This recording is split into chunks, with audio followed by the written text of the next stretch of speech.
here. This is, to your left, Antonio Lopez is an associate professor of U.S. Latino literature in the English Department of George Washington University here in D.C. He's the author of Unbecoming Blackness, The Diaspora Cultures of Afro-Cuban America, which was awarded honorable mention for the MLA Prize in U.S. Latino Literary and Cultural Studies. His current book project considers the cultures of indigeneity, swamplands, and Cuban diaspora in South Florida. And to his left is Eric Geddick, who recently defended his PhD dissertation in the History Department of Georgetown University. Exactly. His dissertation was called Oil and Revolution in Cuba, Development, Nationalism, and the U.S. Energy Empire, 1902 to 1961. His scholarship on the history of U.S. and Cuban foreign relations has appeared in Diplomatic History and in forthcoming edited volumes with Cambridge University Press and University of North Carolina Press. Welcome to both.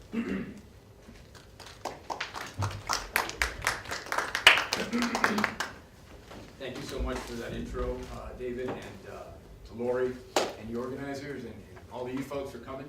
I've had a blast, and Chileaness, it feels like the Cuba boot camp, right? in the best way. And a pleasure to be here with Eric. So, I'm going to be moving through 2 PowerPoints here. I know I built this as a talk about the muck of South Florida, but really, surprised, it's about Hialeah, Florida. I wanted to just show of hands who, I know someone is from Hialeah, but she's not here right now. Oh, yes, she is. There she is. To me in Maryland. Has anyone ever been to Hialeah besides me in Maryland? A few of you. Absolutely. Excellent.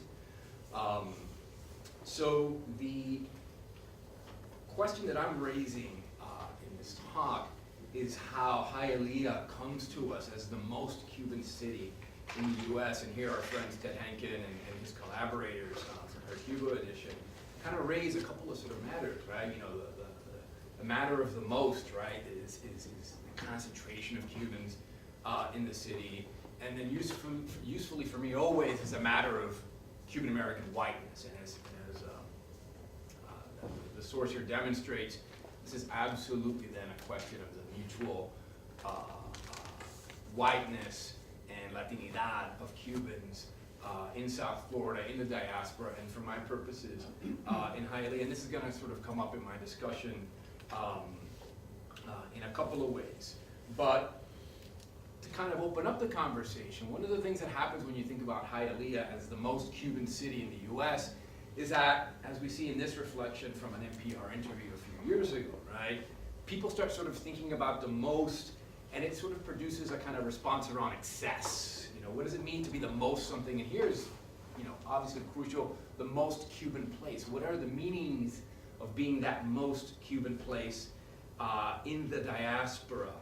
And for me, right, that's a matter of anxiety, right? It's an anxiety that I'm sort of exploring in my relation to the city as a scholar and also as an erstwhile citizen along social aesthetic lines, right? What does that kind of anxiety over being the most mean? And as you can see from the kind of emphasis here on hard-working immigrant families, right, I think that anxiety kind of involves the combination of class and Cuban American whiteness, which is to say, what does it mean to be poor or working class and Cuban and white simultaneously in the U.S., right? What kind of trajectories does that suggest historically? Obviously, there's one in Lo Blanco Sucio, right? Dirty Cuban whiteness. And then there's a compensation here around decency, right? Well, we are poor and white. We are working class and white in Cuba. And we're in the U.S. We're in this most Cuban place, but we're decent, right? La gente decente. And this kind of just sort of come to the conference topic, right? Involves normativity, right? The idea that, hey, look, we are the most decent people. This is our claim to a kind of identity in the diaspora that is okay, it's understood, it's got frames, and again, the normative for me is crucial here.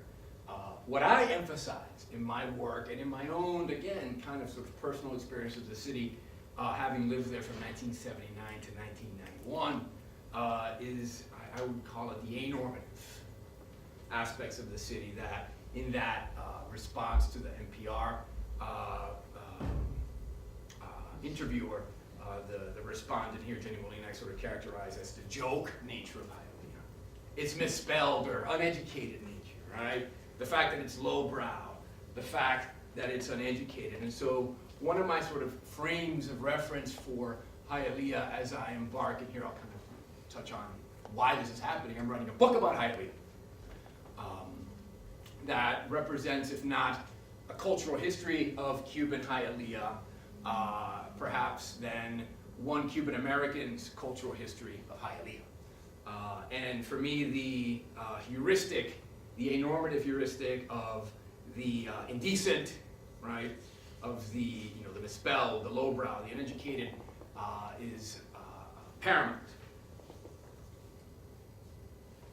Meme culture, right, has absolutely picked up on this, with the way that indecency opens up to a classic Cuban concept in the concept of chumeria.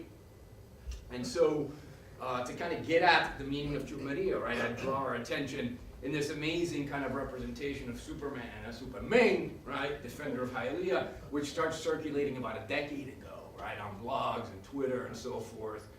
Look at the armpit, right, which promises petarajo. Look at the feet, right, wearing the $1 flip-flops, which promise simultaneously peta pata and pata sucia, right? This is in other words, right, the idea that chumeria, right, the presence, often in public, of a loud, obnoxious, indecent, poor, working class, often femmed, often queered, often black. So to be a chusma carries stakes, right? It's dangerous to be a chusma often if you're already being baggaged by the culture as negative or egregious on racial terms or gender terms or sexual terms. I recognize that even as I then hold up chumeria as a useful notion to approach Hialeah as the most Cuban city in the diaspora. And this is sort of how then I want to kind of work into my argument in a kind of environmental studies way, to propose the idea of a wetlands chumeria to understand the meaning of Hialeah in the Cuban diaspora. The environmental and the cultural discourses of chumeria. The broken line that you see in this map detail from a book called The Seminole in Florida, the significance of which, in terms of indigeneity, I'll touch on in my conclusion, indicates the margins of the Everglades. And this is, among all the broken lines, the one I'm talking about. Indicates the margin of the Everglades historically, and up until the first few decades of the 20th century. And the reason I choose this book in the 1940s is to indicate to you how even still around the mid-century, whenever Hialeah was represented, there was still this imperative to kind of account for the way that it is on the other side of this eco-historical border that was in South Florida, right? The signal, right? Natural and landscape phenomenon, which was the swamp, right?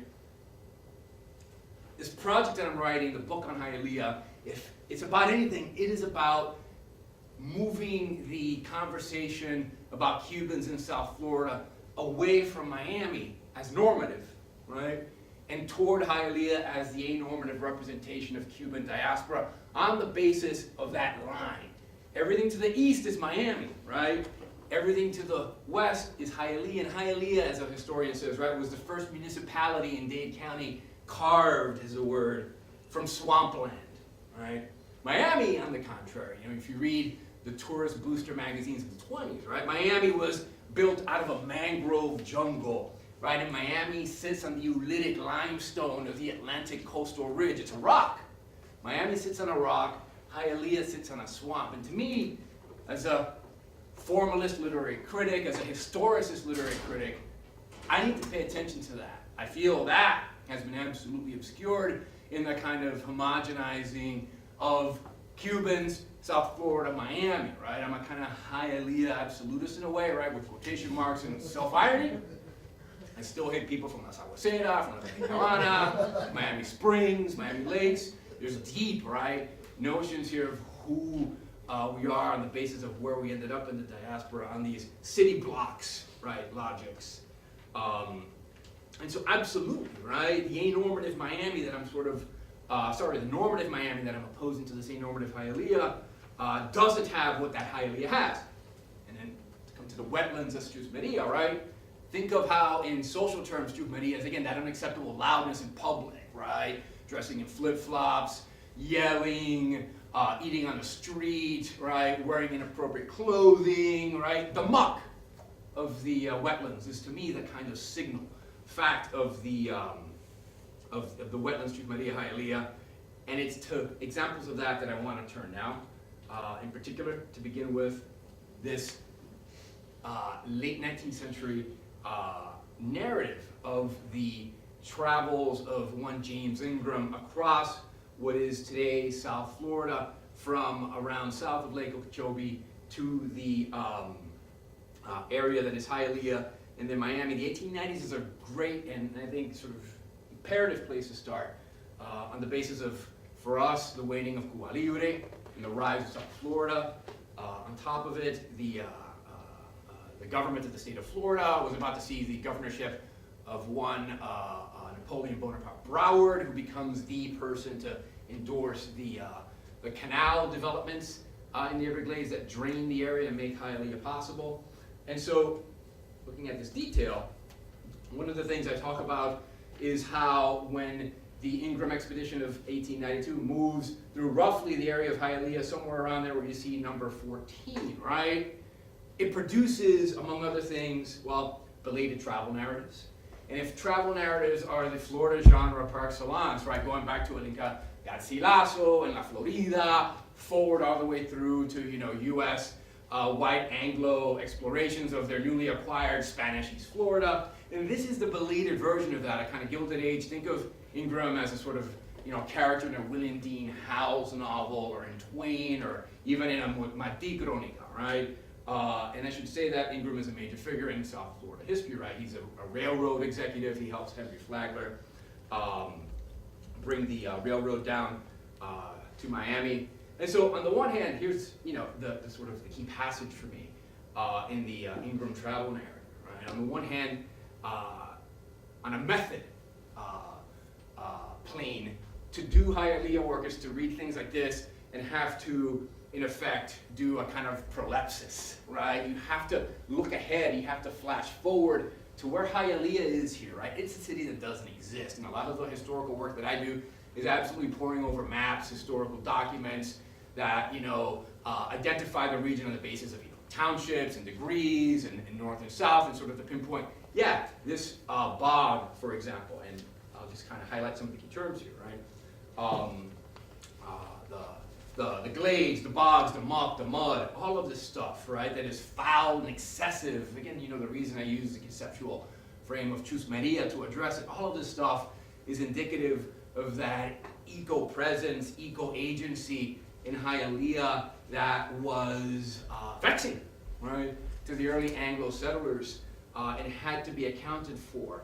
And not just accounted for, but reclaimed, right, is that last word I've bolded there. Which brings us to, the second kind of example of a wetlands Chus Maria, and perhaps the key one, right, the canal, right?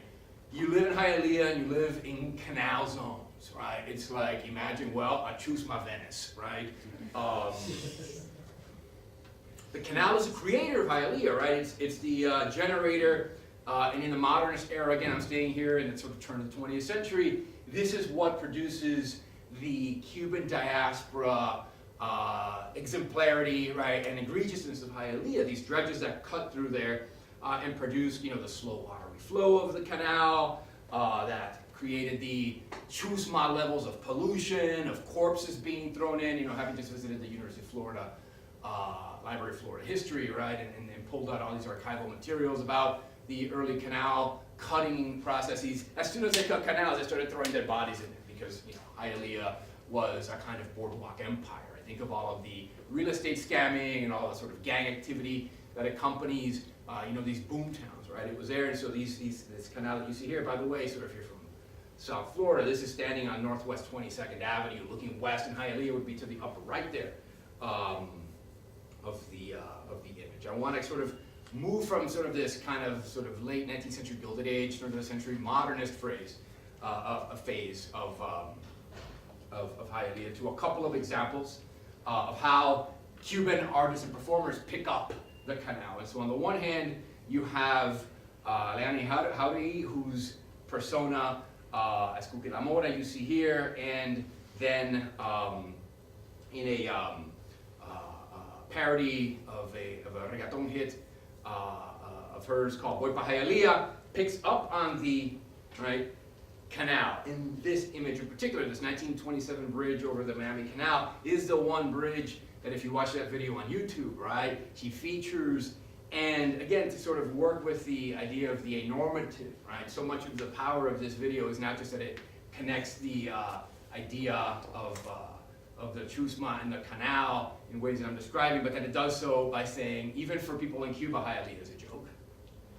And it's such a joke that you would propose going on a vacation to Hialeah.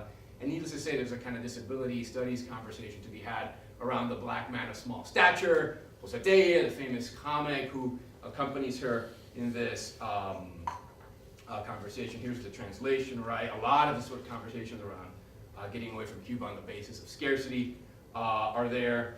The other sort of example that I'm pulling from is the work of a couple of Cuban American DJs, Enrique Santo and Joe Ferrer. You may know them from the crank call to Fidel Castro from about a decade ago that they did. And so they put themselves absolutely in the canal, as you can see in this image. And not only that, right, but sort of perform what I would call a kind of Hialeah-faced minstrelsy. These are Cuban Americans, right, who, if you watch this video, Sweet Home Hialeah, absolutely affect, right, what I would call, from, again, my own kind of Cuban American sort of past, and from the kind of influence in a number of Cuban American novelists who set their stories in Hialeah, called the reffiness, right, of a certain Cuban diaspora that comes from Cuba, that the character of La Motra and Alianes represents, and that these guys are fronting in their reffi-faced minstrelsy that replenishes Hialeah constantly. I want to end with a couple of things. On the one hand, I end with the, I think, appropriate literary form for Hialeah that also serves as a kind of lema, right? If some people want to propose La Ciudad que Progresa for Hialeah, right? The city that progresses, right? A ripoff of Marianao. I reject that and go to the sort of first thing I ever heard about regarding Hialeah when I was a kid, which was this, you know, Hialeah, tierra y factoría, tierra chanco y factoría, fango y factoría, mierda y factoría, a really kind of I think, intense and even, if you will, sort of like shaped invocation of the argument I'm sort of making here for a wetlands chumeria, where the Hialeah and the factoria would draw your attention just on the basis of the beginning and the ending in the rhyme, right? Where I would kind of want to delay in the middle part here, right? The agua, la tierra, la chanco, the fango, the muck, right? So this is my sort of, conclusion A. My conclusion B would sort of suggest something a little bit along the lines of a twist, and kind of opens up to something else that my book is about, and it's invoked in this image, right? The book also deals with the way that Hialeah is constitutively an indigenous space of Miccosukee Seminole people who, over the course of the 19th century, in their resistance to displacement, right, on the part of U.S. white supremacist military invasion, right? This is the removal to Oklahoma, right? Made their homes there, and their homes in flight, right? In total fuga fashion. This is the famous Hialeah newspaper, So the Hialeah, run by Raul Martinez's father. Raul Martinez became, like Alio of Hialeah when I was a kid. I saw his election, I believe it was in the early 80s, occurred and represent the symbolic kind of moving on from the Anglo-Hialeah past to the Cuban future. And I think I've run out of time, so I'm not going to do a close reading of what this figure is saying, but suffice it to say that there is a kind of return of the repressed here, right? That for all of the stuff I'm saying about the wetlands to Maria Hialeah, and in eco terms, right? The way that land, right? The environment, the water, the muck are of just constitutive value to the way the city works for Cubans. There's also this indigenous history that is in that space as well. and I'd be glad to talk to you guys about in the comments. Thank you.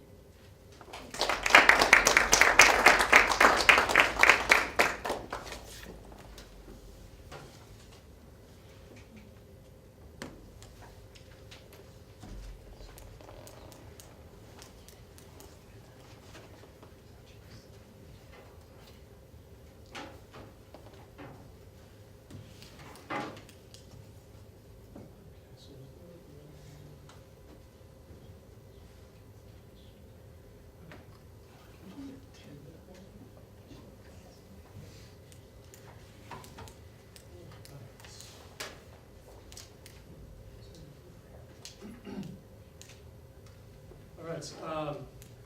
Thank you all very much. Thank you, Laurie, for having me, and David originally for inviting me. The title of the talk is Cuba and the Hydrocarbon Age, Paradoxes and Peculiarities. If I can convince you of one thing today, sort of one thing to take away, it would be that energy matters in Cuban history. It matters in Cuban history, past, present, and future. And so what I'm going to try to do today is to give sort of an overview of Cuban energy history from the 19th century to the present. It's an energy history that's in many ways typical of other Caribbean countries, developing countries. There's a narrative we can unpack a little bit too. Development, but in other ways it's an energy history that's very peculiar and somewhat paradoxical, unique in a lot of ways. And so that's going to be the substance of the talk. We'll start in colonial Cuba.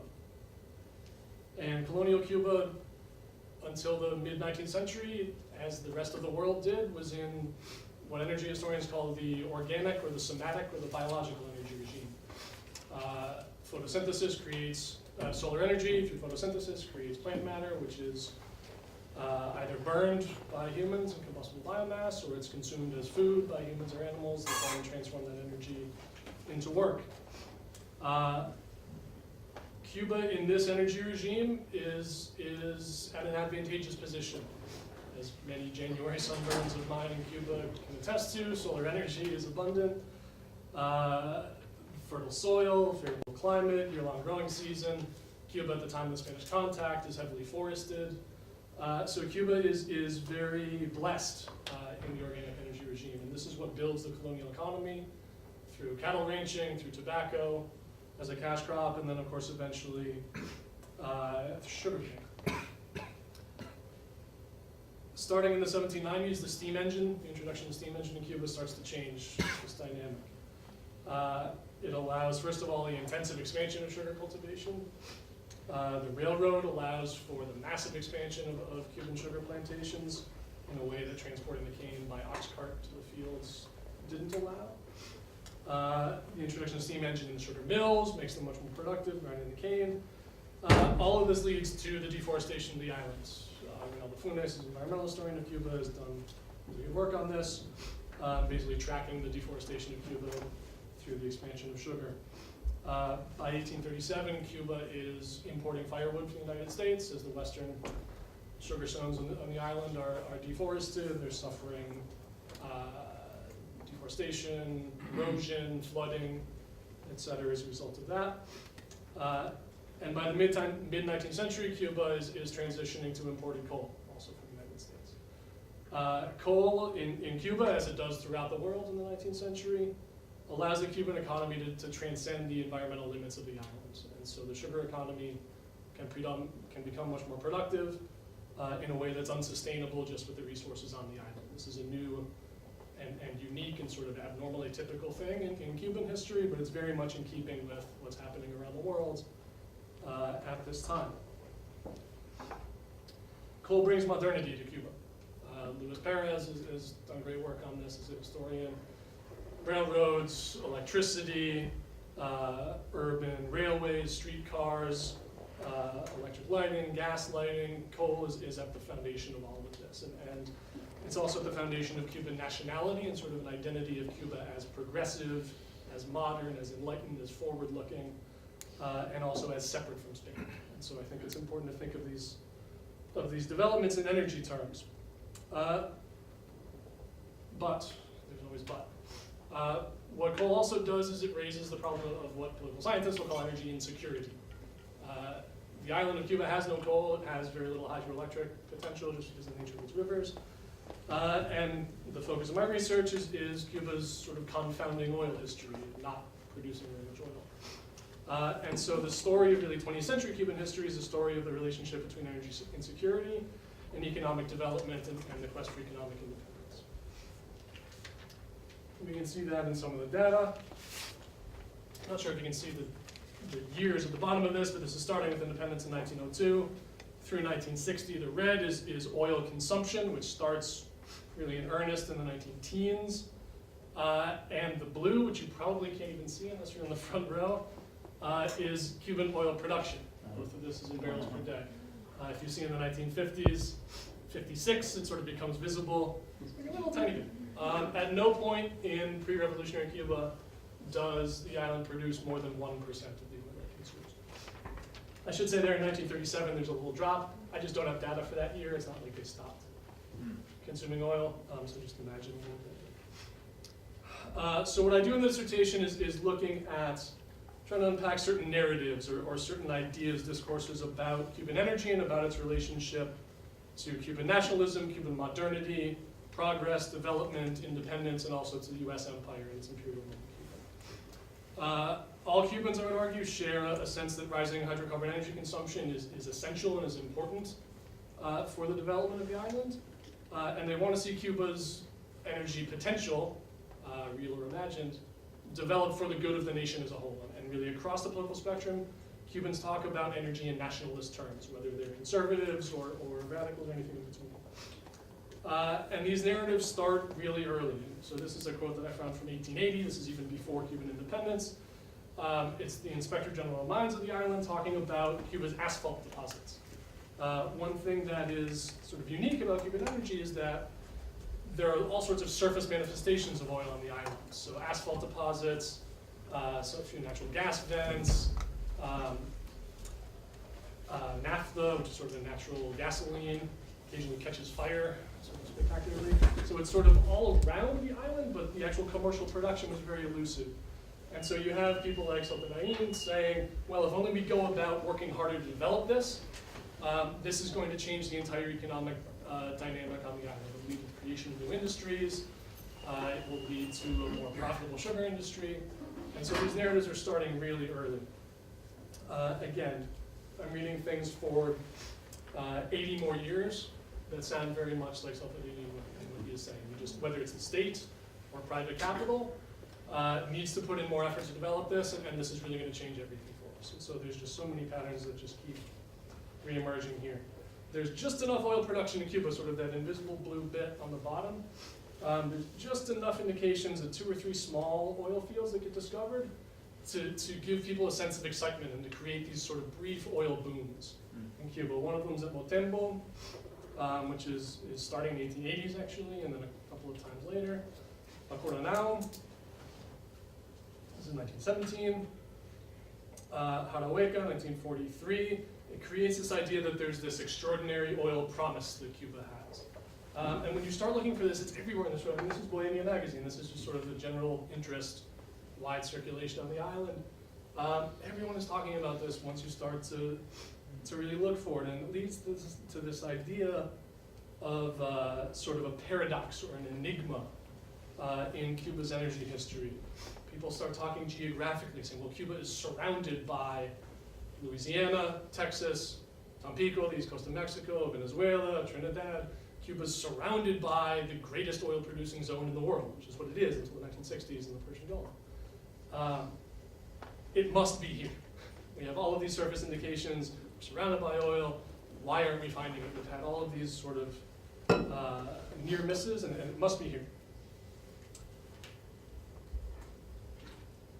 Cardenas Bay is Cuba's first offshore oil well. This becomes political. This is President Carlos Brillo. I don't know if you can see him. He's there in the white suit, the sunglasses, breaking a champagne bottle on Cuba's first offshore oil well. This is in Cardenas Bay in 1949. So this becomes a political thing as well. Hatibonico in 54 is another sort of near miss, and you have, again, this Bohemia Magazine. You're saying it's a new era. Everything is going to change. One narrative that I talk about is the idea of partners in progress. that the foreign oil companies are here to help Cubans develop the oil, and that this is necessary for the advancement of the country. This is very much advanced in the company's own advertising. And it's also something that Cuban capitalists and domestic investors and the Cuban government picks up on. It's also something that the US government is obviously very interested in propagating. So this is Standard Oil, which likes to remind Cubans that it is older than the Republic. Standard's first foreign refinery is actually in Havana in 1882. This is Shell, which builds a big, shiny new refinery also in Havana Bay in Regla in 1957. And this is a valuable contribution to Cuba's industrial development. All of this sort of discourse is just everywhere in the 1950s. And it's part of Batista's sort of authoritarian development, that Cuba is progressing, Cuba's open to foreign investment. These big state-of-the-art refineries that get built in the 50s are really symbols of Cuban progress, Cuban modernity. Such that Batista himself, who goes to flip the switch to start up the Shell refinery in 1957. The oil industry by the 50s represents, I would argue, sort of the best and the worst of Batista's regime specifically and pre-revolutionary Cuba as a whole. This aspiration towards modernity, towards development, the foreign investment. But at the bottom of this, it's still imported oil. This is Venezuelan oil that's being run through these refineries. Cuba still doesn't produce any of its own energy and is still as dependent as ever on foreign sources of energy, controlled by US and British companies in Shell's case. And the financing of some of these refineries was a little bit dodgy in terms of are there sweetheart deals that Batista's giving. Iglesias, who's the head of Cuban Shell, is sort of a crony of Batista's, so it becomes controversial in that way, and it leads to some counter-narratives, sort of some pushback against this idea of the companies as partners in progress. Especially on the Cuban left, the idea that there are opposing interests between the foreign companies and the Cuban nation, that there's truth and fiction here, that some of this oil boom is just sort of a lie, and it's speculative, and it's money laundering, it's all sort of other things. And so you get people like Antonio Núñez Jiménez, who's in the 50s, he's a secret communist, and he's a professor of geography, and he writes this Geografía de Cuba in 1954, laying out kind of the most extreme version of this narrative, which is a conspiracy. There's an active conspiracy by the foreign oil companies to suppress the development of Cuba's oil resources. And actually the companies are not interested in developing this, and they're interested in it. No way, 3 minutes? Wow. It's sort of this narrative, the conspiracy narrative, that leads to the revolutionary government that comes into power in 1959. Núñez Jiménez becomes head of the INRA, which is the Agrarian Reform Institute that basically nationalizes the Cuban oil industry. Sorry, just skipping ahead. Leads to the crisis. 8 minutes. Okay, yeah, I was going to say. I'm closer. Is it 8 or is it 3? Which is 3? Go for it. How about 5? How about 10? This leads to the nationalization crisis, which I can't really get into too much, but this is really the breaking point in U.S.-Cuban relations in the summer of 1960. Sorry. 2 discourses that come out of this. One is sort of oil nationalism and solidarity. Fine, so the foreign companies cut us off. We're here, so he's saying we are prepared to eat malanga, we'll ride bicycles, we will ride bicycles, we'll light the candles. We can stand up against this. I think the key thing to take away here is that this was supposed to be a temporary thing. This idea of austerity was not the plan. And what the revolutionary government is saying is this is our goal. To bring these sort of imagined or expected oil resources into production, to industrialize Cuba, and that where the foreign companies failed, we will succeed. So this is at the 26th of July celebration, 1960, which is sort of the big revolutionary holiday, still is. This image that the Cuban government is going to succeed and is going to bring these resources into development. So just a couple quick reflections on then what happens ever since. And I should say the rest of this is not my research, but it's sort of the blue at the bottom starts to grow. with Soviet technical assistance. Again, that gap in the middle is just, I don't have data in the mid-70s, but the trend is, in terms of consumption, is upward, because the Soviet oil subsidies are pretty generous to Cuba, and it also insulates Cuba from the ups and downs of global oil prices with the energy shocks in the 70s especially. This all falls apart with the special period. And I think it's important to look at that huge gap, the drop in the 1990s. The special period is at its bottom in energy crisis.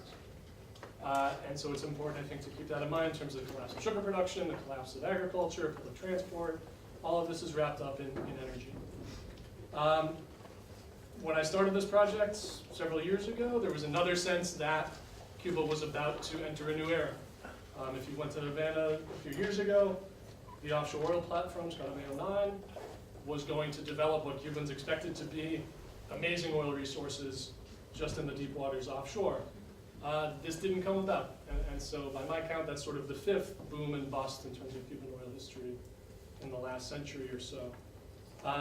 The peculiarity of this is that this oil platform is the only deep water oil platform in the country that is compliant with the US embargo. So this is one of the things that makes oil exploration today in Cuba very unique.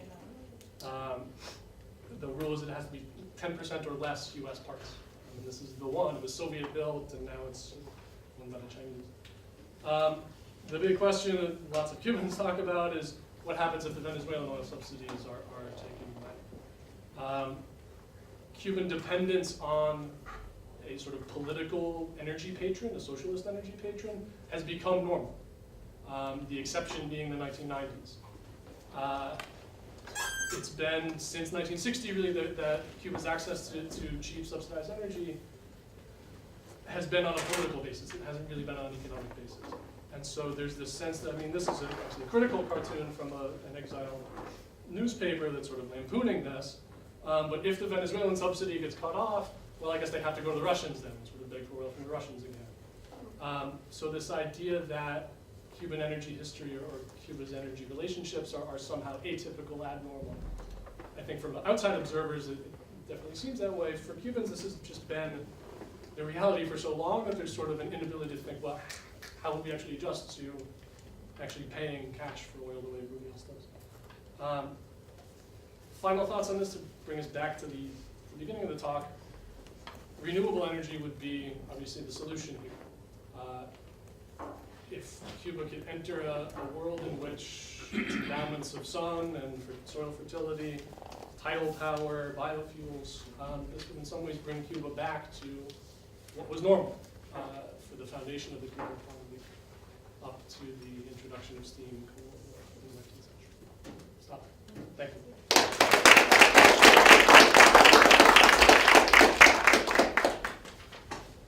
We have about 15 minutes for questions.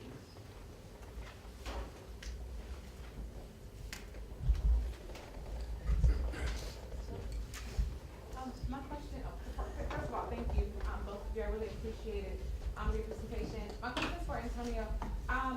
I think I remember correctly how you framed your work in sort of, I think the writer of the first text that you used. The travel narrative? That one. Yeah. No, not, yes. But as a Floridian, I'm curious about your use of the word muck, just because to different parts, you know, depending on where you live in the state, that word, of course, can be used broadly or narrowly. And so as soon as you started talking about Hialeah, I was like, okay. And I'm wondering if you framed that, or if you've ever had to frame that for an audience, because some parts of Florida see the muck as like Bellblade, Pahokee, Okeechobee. Yes. And so I'm just curious about your experience with just the term. Hialeah is comparative with Pahokee, Immokalee, all these other places further south, what becomes Miami Trail, you know, Sweetwater. These are places that absolutely also have a connection to Everglades drainage. And so that's my first response, that Hialeah is in a comparative relation to these other places, which have, as you're noting, right, their own kind of storehouse of terms, right? Their key words for how they are situated with their environmental setting. And how the social, cultural histories, right, of the various people there have kind of emerged, as I'm arguing, in relation to that, whether they know it or not, or they engage it. For me, muck is crucial because it's in the archive, and I see the word. And it's also crucial to me because it was the wished-for solution for once you drained the Everglades west of Miami. Oh, absolutely. Oh, yes, of course. Yeah, to say, okay, now we can farm this, right? And so you see time and again references to what happens to the muck when it's dry. Well, it becomes this incredibly rich surface where you can, say, create a sugar plantation. And Right. so they tried that, and it fails, right? This is Pensuco, the Pennsylvania Sugar Company, creates a sugar And the sugar plantation. mill. I'm sorry? And the sugar mill. And a sugar mill northwest of up the canal that I showed you guys, and you know, for the Florida history people, right? Senator Bob Graham's father, Ernest Graham, right, is the guy who runs that on an energy basis terms, right? As a graduate of the Michigan School of Mines, right? He heads down there. And then there's a whole kind of sort of racial and crime narrative that follows the Graham family that I talk about. But to Ebony, yeah, so muck absolutely as possibility, as you know, the fertility that you're wishing to see, but also, as I'm suggesting, a kind of as a metaphor for infangarse, Yeah, right, to get dirty. I was intrigued by your, you know, how you framed it, and so I was just curious if you know, considered that part of South Florida and the. I do, yeah. Okay.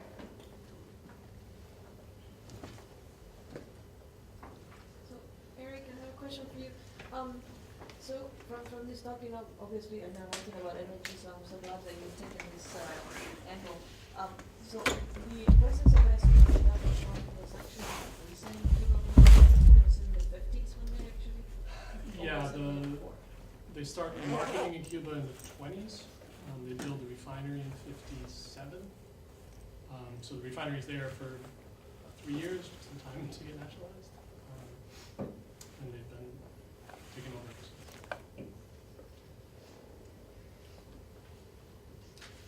Thank you both. This question is for Eric. I know the focus of your thesis was not on this, but perhaps you've looked more into the renewable sector. I'm wondering two things. One, to what extent did the fact that Cuba was so dependent on external fossil fuels lead to more self-sufficiency, at least at the local level, in agriculture or whatever sector? And also, with China, especially on the world stage, as being a big investor in energy projects of all sorts, and because of the relationship between China and Cuba, to what extent is that moving towards solar or other forms of renewables?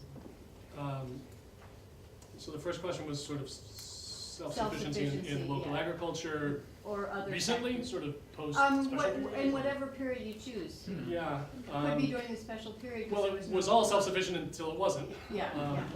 And that's, yeah. I think the irony here, you know, again, sort of getting into the special period and what makes it special, you know, we have these sort of images of, you know, oxen pulling plows again, while either US built or Soviet built tractors are rusting off on the side. You know, so much of this is about access to fuel or lack thereof, and sort of austerity around fuel. I mean, Cuba does I think since during and after the special period becomes kind of the darling of organic agriculture and sort of post-petroleum agricultural researchers or practitioners, and with good reason, but I think putting a historian's lens on it, you know, this is not by choice.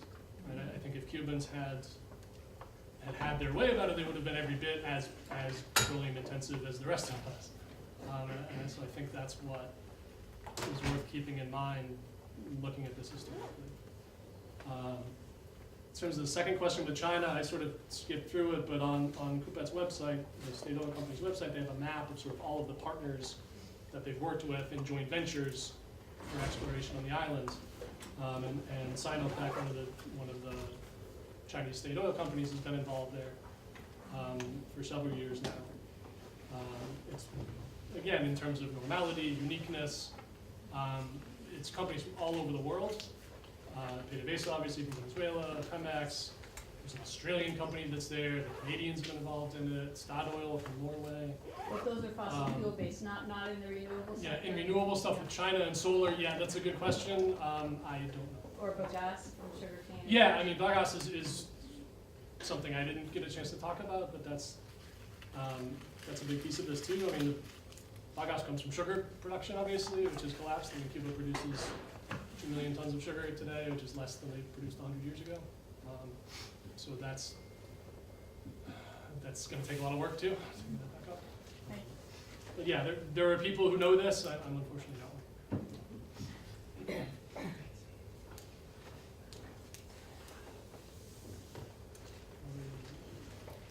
Go ahead. Thank you for your presentations. My question is for Antonio. You know that Chusmeria is a whole archive in Cuba and the whole Caribbean. In Puerto Rico, we call it cafreria. And I was wondering if you plan to establish a dialogue with, you know, from the past or the present, inside Cuba, outside Cuba. You know, you have plans to discuss Chusmeria in a literary or more Caribbean context with other poetics or narratives? Just curious. The answer is yes. And I think this is more going to be something that in the introduction to this book, kind of I allude to as a body of scholarship, and that I then kind of run with as a sort of manifestation in the the Hialeah archive itself, which is to say that, I mean, one place to go is, Maniach, and, through Venice, that's one kind of story, but then the rich, performance history in Cuban America, Tropicana, etc. Those things are influential to me because they're more from a kind of literary cultural study standpoint. They're performing Chusmeria, but obviously, yeah, the scholarly archive is crucial and is meaningful. What impacts me is that the discourse on this most Cuban of places in the United States, right, is consistently about it's lowbrow, it's vulgar, it's embarrassing, it's publicly unacceptable on the basis of kind of just a sort of foul embodiment, right, that I'm sort of characterizing as Chusmeria. And so that's the direction I would want to take it in, kind of embodiment, right, particularly since a lot of my chapters and sources are about people's bodies in that space, whether it's being caught in a rainstorm and you're soaked and your clothes look like crap and you look like crap, or as I said, the indigenous prehistory, where the indio, right, was a kind of disreputable subject because he was drunk or he was misusing this last frontier. So it'll come out of that, but absolutely in dialogue with all of the Caribbean stuff. I mean, the hard part about writing about Hialeah is that the thesis is self-explanatory. It's a massive joke, right? And so, you can say that over and over and it's not really a contribution. I can give you 65,000 examples. There were 48 million memes that I could have shown you besides Superman con petagrapo, right? Or Superman. There's a huge difference between man and man, I argue, in another sort of part of this. But yeah, no. The archive is chuma to the extreme, and so you want to subtleize it, historicize it, and then take it in other places, like the rain is chuma. Un Chaco behaves in chuma fashion. Thank you. Yeah, I think the word muck is really intriguing, right? And I think, listening to both of these, first you're talking about Hialeah as bad. The muck is bad. The muck is the lowbrow, right? And it's the muck that you want to get out, pulling yourself out of the muck. But then you also have oil, which is actually pretty mucky and slimy and disgusting. But it's something that you see as good and profitable and the way to pull yourself also out of the muck in a different way, right? Yep. So I'm interested to know if maybe you heard in each other's paper, or you're talking about the narratives of nation and how you're using this kind of muck and oil and slime and whatever the foulness is, one in a prideful way, I mean kind of a joking way, but also a prideful way, right? Being from Hialeah, there is something in there. And then also the oil being something that's kind of disappointed because it goes nowhere, and you keep losing it, and you keep going into these states of crisis. So I'm wondering kind of how, in the changes, you have you're tracing the material, but what happens in the discourses and the narratives as you go up and down in these two? Yeah, I think what's interesting, if I Yeah, please go. I think what's interesting is, because there isn't oil in Cuba, nobody writes about it, so just to have something to read for comps, I've read a lot about Mexico and Venezuela and sort of places that have it. And what's interesting there is the discourses around oil are about progress, but it's also about environmental decline and destruction and muck, and what happens in oil producing sort of sacrifices environmentally that are despoiled by the industry. And that's just absent in Cuba because it's not there. And so what you don't get is the environmental critique of oil as bad and as destructive and as mucky and as dirty.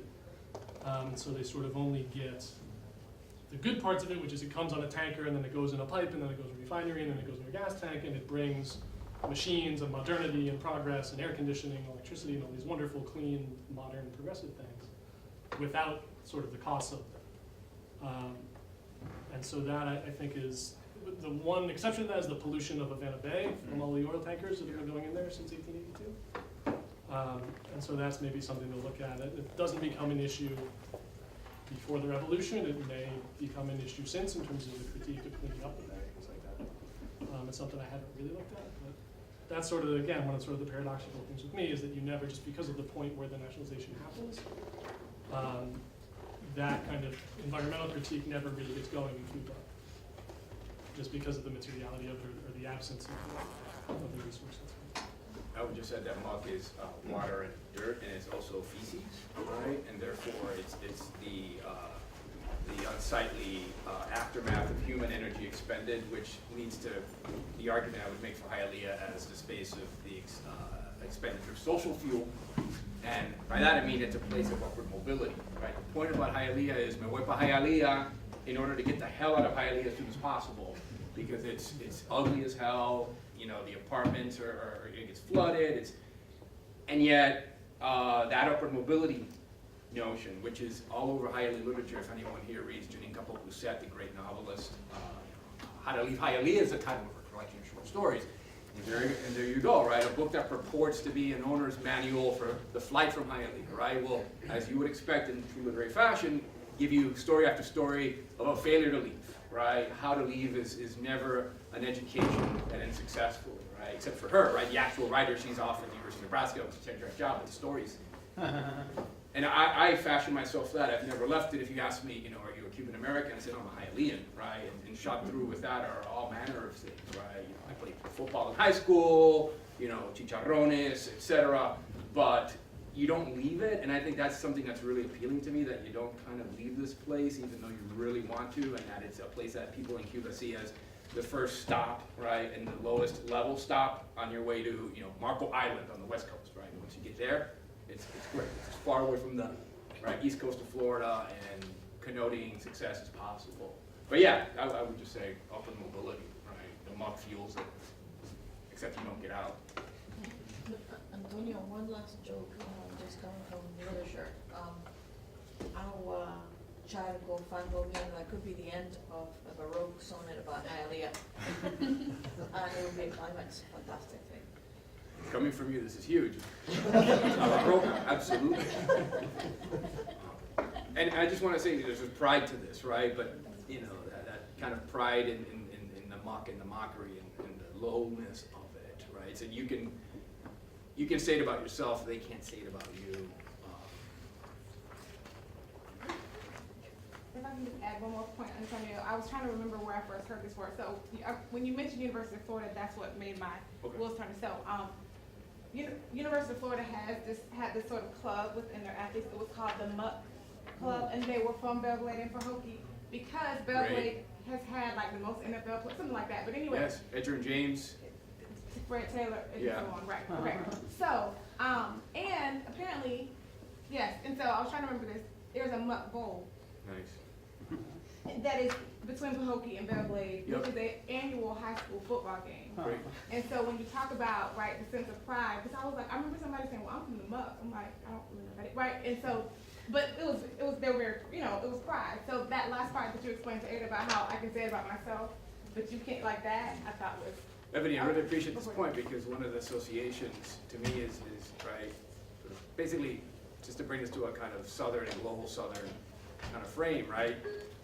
poor white people getting dirty in the mud, right? The redneck Olympics, you know, in a giant mud pit, and there are no black folks there, there are no Latinos, right? And there's this deep, I'm assuming these are African Americans, right? I'm just, Your assumption from would be accurate. where you're pinpointing it, right? These are African Americans, and then you have the Cuban version of this, right? This And is why I thought your parallel was very, look, and there's a deep exile history here, right? All of the ways in the 70s that these wannabe paramilitaries, Alpha 66, you know, you would go into the Everglades on the weekends and hear these guys shooting guns and, you know, these wannabe frustrated, we're gonna invade Cuba next weekend, right? In the meantime, let's shoot beer cans, and so that's there, and it's not together, right? I'm not saying it is, it's not a utopian resolution, Right, but right, right. absolutely. So I really appreciate your insistence on a comparative monkeyness. Any last burning questions?